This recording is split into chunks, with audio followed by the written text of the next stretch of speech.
Hey guys, hope you all are doing good. So, firstly, Merry Christmas again. হতে পারে belated, but still, যখন আমি এই চার্চটা দেখাতেই শুরু করলাম, যেটা আমি কালকে ভিজিট করি, এটা আমার ফার্স্ট টাইমে ভিজিট ছিল, যেটা ছিল church of Christ the king. এটা ছিল পার্ক সার্কাসের দিকে যেতে যেতেই তোমরা দেখতে পাবে ক্রাইস্ট মলের ঠিক আশেপাশের দিকে চার্চটা। চার্চটার ডেকোরেশনটা ছিল জাস্ট অসাধারণ। মনে হচ্ছিল যেন পার্ক স্ট্রিটটা আর ক্রিসমাস দুটো একসাথে এখানে সেলিব্রেশন হচ্ছে। চারদিকে এত সুন্দর লাইটিং এর কাজ তো ছিলই, তার সাথে ছিল জিসাস ক্রাইস্টের সব কিছু মোমেন্টস। তার বার্থডে যেহেতু কালকেই ছিল, তো সেটা সব কিছু এভরিথিং খুব ভালো করে তুলে ধরা হয়েছিল।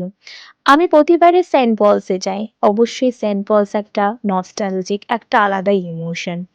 আর এখানে যখন নতুন এই ফার্স্ট টাইম ভিজিট করেছি, সেটাও একটা অন্যরকম ভালো লাগা ছিল। আমি যেহেতু বেরোতে দেরি করেছিলাম, তো সেন্ট পলসে অলরেডি সেটা ক্লোজ হয়ে যায়। তার এটার টাইমিংটা কিছুক্ষণ বেশিই ছিল। তোমরা দেখতে পাচ্ছ আমি পুরো বাইরের পুরো পুরো দৃশ্যটাই তুলে ধরেছি। আর এগুলো কিন্তু শুধুমাত্র সাজানো হয়নি, এটা কিন্তু মানে একদম সারা বছরই থাকে। ঠিক আছে, চার্চের বাইরে।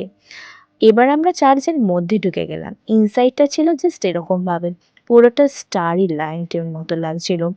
স্টার লাইটসই পুরোটা নিয়ে।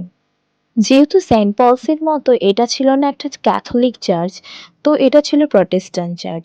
তাই জন্য এই চার্চটার প্রত্যেকটা জায়গাতেই পিকচার তো অবশ্যই ছিল। আর জিসাস ক্রাইস্টের প্রত্যেকটা মুভমেন্টের তার সাথে ছিল স্ট্যাচু।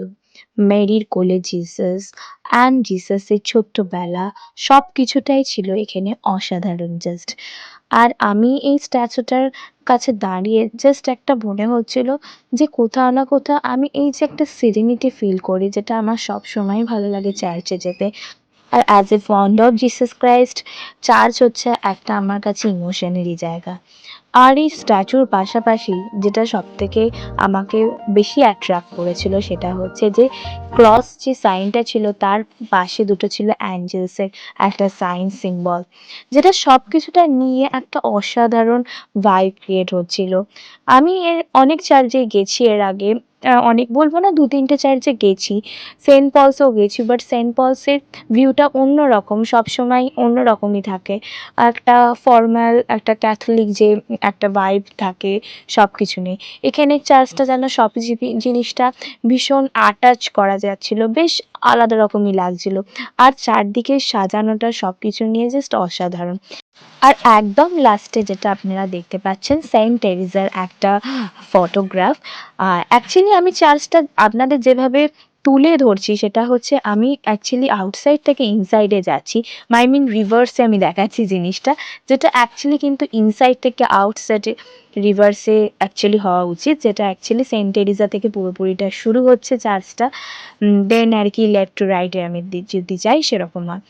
অ্যান্ড এইটা হচ্ছে আমি একদম আমার পিওর রীতিভাবে যেটা আমি প্রেয়ার করছিলাম, নিজের প্রেয়ারটা রাখছিলাম কালকে। অ্যান্ড লাস্টে অবশ্যই চার্চে যাব আর ক্যান্ডেল জ্বালাবো না, এটা কোনোদিনই হতে পারে না। আমার কাছে ক্যান্ডেল জ্বালিয়ে প্রেয়ার করাটা একটা, কি বলবো, ভেতর থেকে আমি একটা শান্তি পাই, ভেতর থেকে একটা পিস ফিল হয়। তো এইভাবেই আর কি আমরা চার্চ থেকে বেরিয়ে মেট্রোপলিটন দুর্গাবাড়িতে যাই, যেটা ছিল সল্টলেকের দিকে। অনেকটা রাত হয়ে যাওয়ায় এবারে হয়তো ঢোকা হয়নি, কিন্তু নেক্সট টাইমে আমরা অবশ্যই এর ভিডিও করব। Take care, সায়োনারা।